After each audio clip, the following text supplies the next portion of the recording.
the inside of someone else's dwelling visible, a table and some chairs. You start to count 1, 2, 3, 4, until the explosion is near your neighborhood. You can guess the position of mortar by discounting and trying to find a safe place.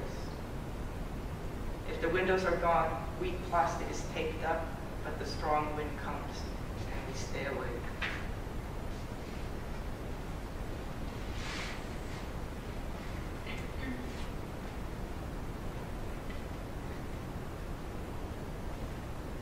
Chip, chip, chip.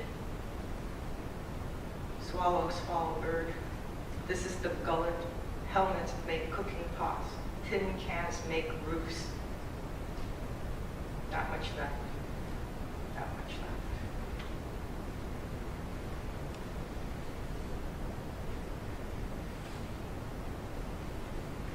Grief would have so a mark. Wilt and mold. Diminishing possibility of cucumber and pole being vine. Human face worn by animals. Evolve, worried by use. Breakfall of nations. The nod, pleasure goes.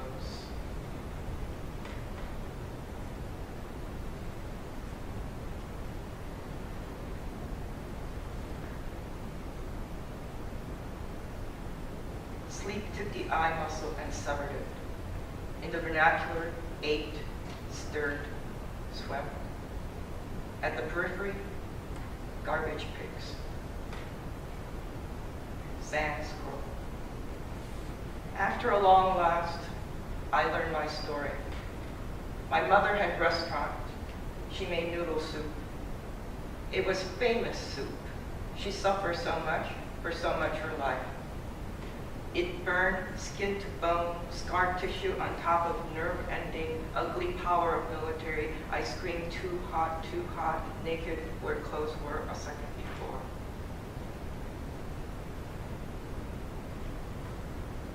So I've been reading from the book titled Comments. So for the next set of transcripts, I'll be reading from the book that Evan mentioned. So we're switching books.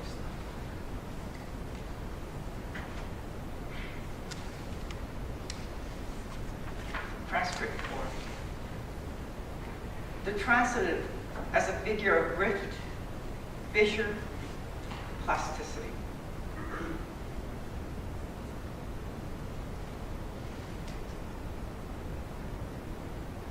The transitive proliferates vectors of cross-modal perception that erupt, abrade, resurface, resonate.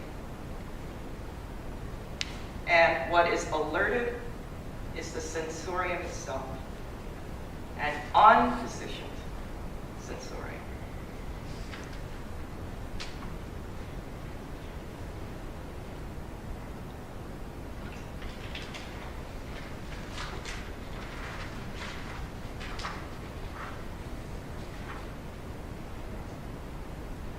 So you'll be encountering many more words that are not words. Okay. As by one's ears, stomp, stamp. The makeshift shelter's direct proportion of drinking water to raw sewage. Asperlin, Thorpe. Just the normal customer. No heavy accent at all. A lot of this was written, obviously you can tell, after 9/11. And where the, one accent mark could produce here or over here. I've been very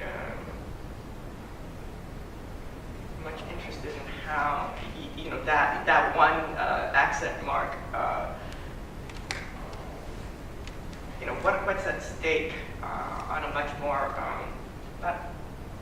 so that matrix of language, nation states, but I've been much more,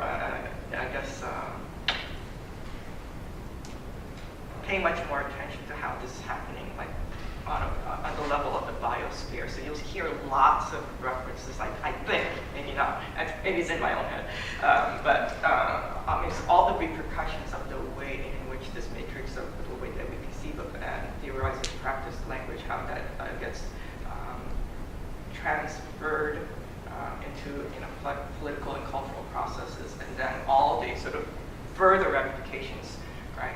I don't mean like ecologically only, but I mean in the largest sense possible of the biosphere.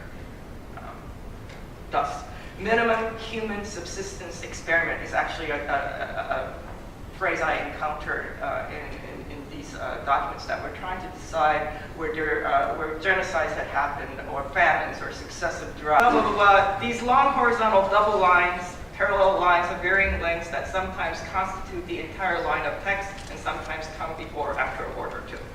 So you need to just imagine that.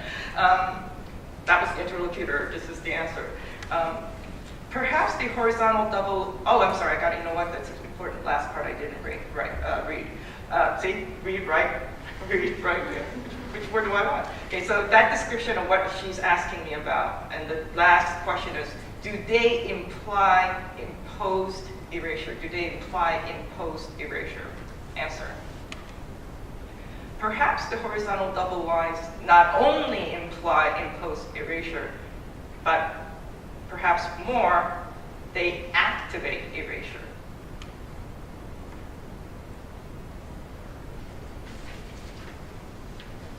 And the multiple ways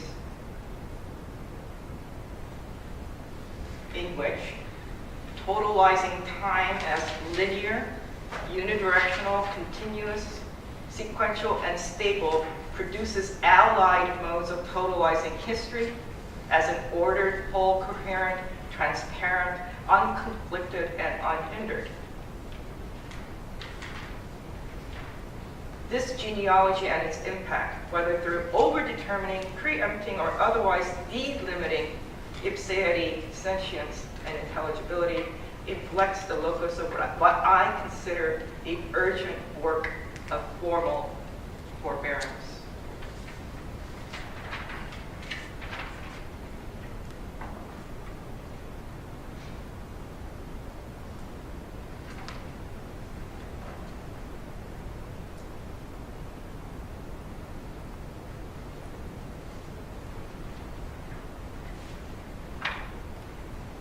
This is not what that question was about, but there are often pages that will have sort of a nod toward like several layers, right? That have been written, rewritten, written over, submerged, made apparent again, that sort of thing. So, just one example. Move into the conversation. And the quote that I want to begin this portion, this ending portion, is this.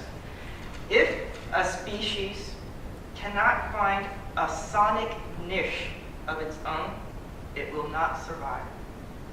If a species cannot find a sonic niche of its own, it will not survive.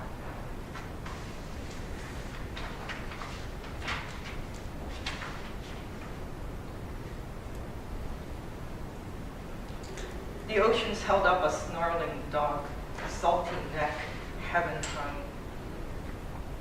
An according bargain, short luck's business. Limbs, lives, horned together, savageries judge. Charity, kin, hair, and line burrowed.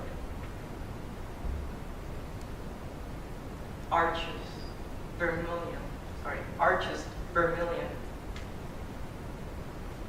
A link of people, sorted size, strength, age.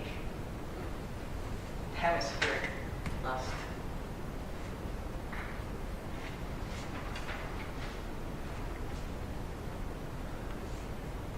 Corruption balked before alms. Boulders, mechanical parts, or persons conferred on spent fuel pledged to asunder. Humble rules for eyes and fingers, errant convalescence, between uptake and sopping lungs by arms and legs leashed by the wallets of tongues taught to make coffins for each other.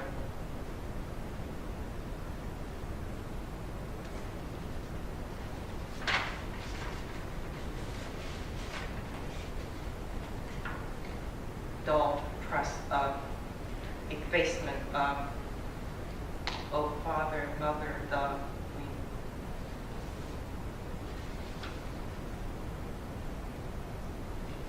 Social sayings say seal labor's Bruce. It is conceded that an interoceanic canal through any of the isthmus passes of the Western Hemisphere is a necessity for the present or prospective commerce of the world. With the advantages of modern science, a canal can be built anywhere involving only the portion of expense provided water can be found to fill it. 1870.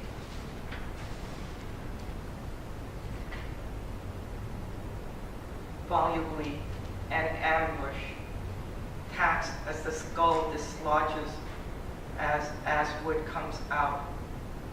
Capital. Supposing that the hands were woven. Textile. Rifles at the ready. Sacks of ground corn being distributed.